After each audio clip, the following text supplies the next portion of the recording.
All right, the first thing we're going to do is we're going to recreate one of the shots that was used as a chapter intro in Volume 2 of the digital photography book, and it is a window light portrait.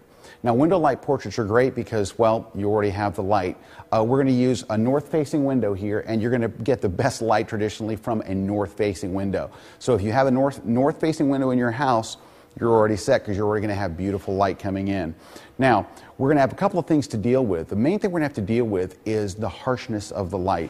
Depending on what type of the day you do this, it could be a lot of direct streaming light coming straight in. So what we're going to use is we're going to use this. This is a diffuser.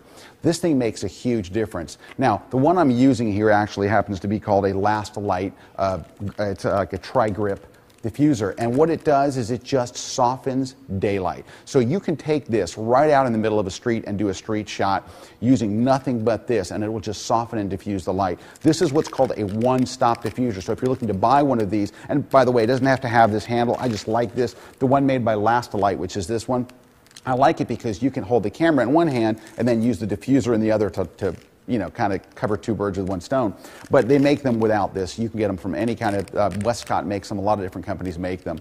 But anyway, what it's going to do is you're going to put it between your subject and the light coming in, and it's going to soften and spread the light and make it even softer, because that's what's going to be your big challenge, is making the light coming from the window soft.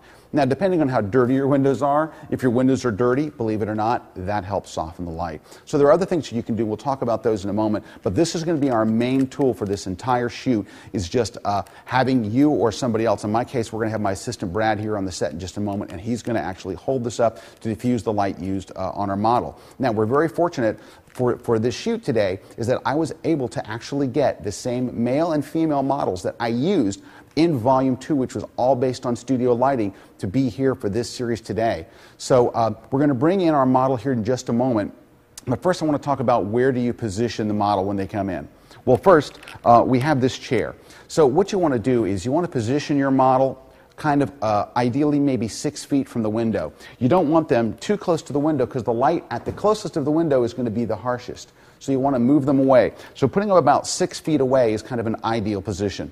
Also, if you don't have a diffuser or you're worried about even softer light, if you really, really want softer light, let's say that you're doing a portrait of a mother and child and you want really just beautiful, soft wrapping light, in that case, the ideal situation is to be able to move just behind the end of the window.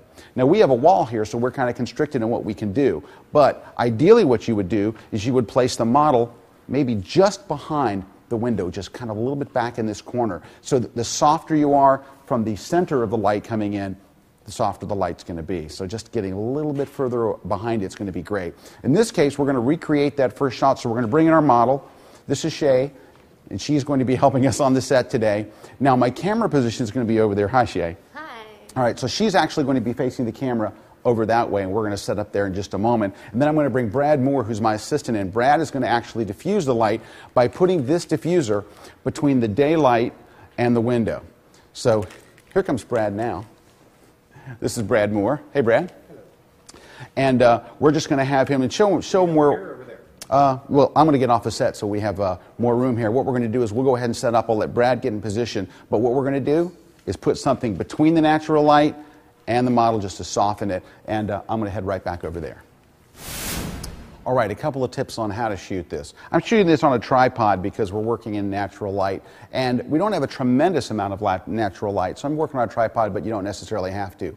One thing that you would want to do, because she's seated, if you shoot it from a standing angle, so you're shooting it up high, you're going to have a very average perspective, because that's how anybody walking into this room would look and see the shot. You're shooting from up this high. So ideally, you would drop the tripod down, shoot from one knee, you're going to get a much better straight-on perspective. That's number one. Number two is, ideally, I want to separate her from the background. There's a lot of things happening behind her. I want her to stand out. So one of the tricks to do that is to shoot wide open. Use the lowest number f-stop you can on your lens. In this case, we're using a 70 to 200.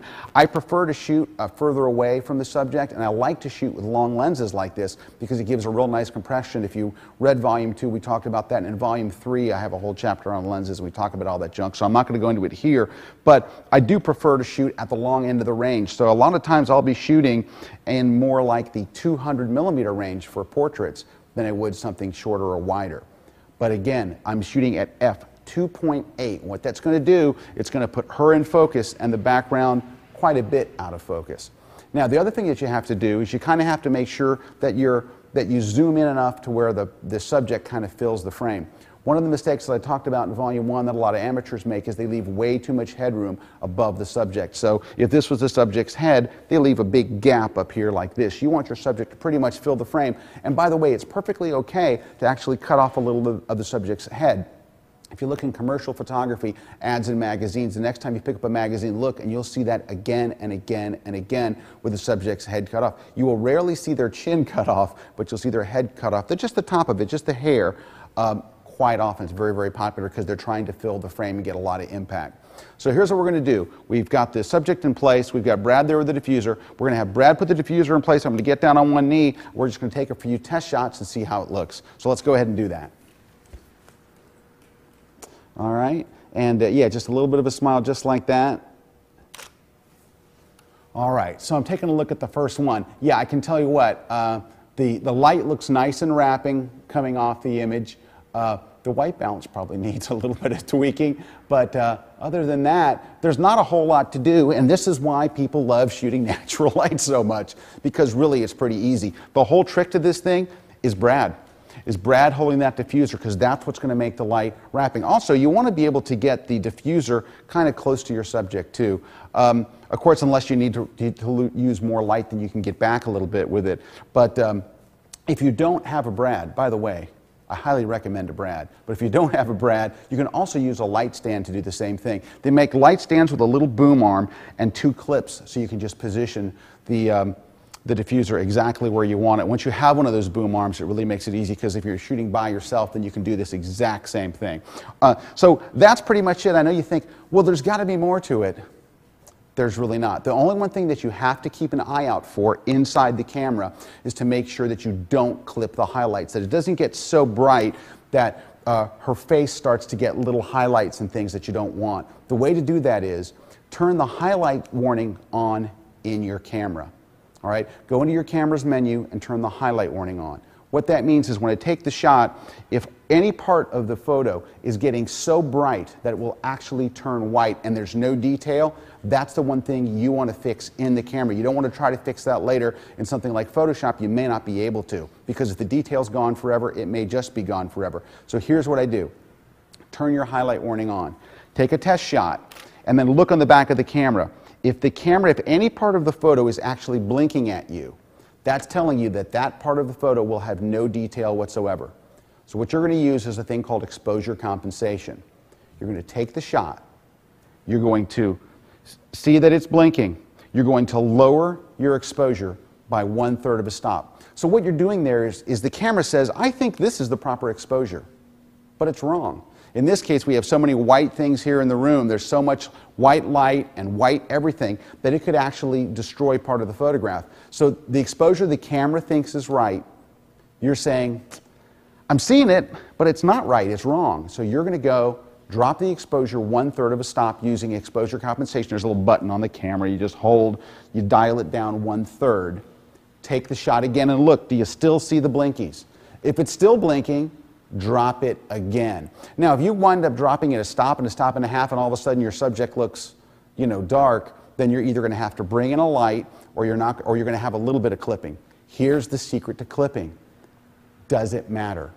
Is the thing, like if it's her face that's clipping, if it's her eyes, the whites of her eyes or something like that, that absolutely matters. That's the worst thing that could happen. But if it's some little aspect in the background, if it's a little piece of metal on the window back there, do I care if that doesn't have perfect detail? Absolutely not. I could just let it go. So that's the recipe, is make sure that you don't have any clipping. Open it wide open on the camera, f2.8, or if your camera goes to f4, whatever the lowest number your lens will go to. Put it on a tripod and shoot low at the same angle as your subject. And that's how you do a very, very simple and easy window light portrait.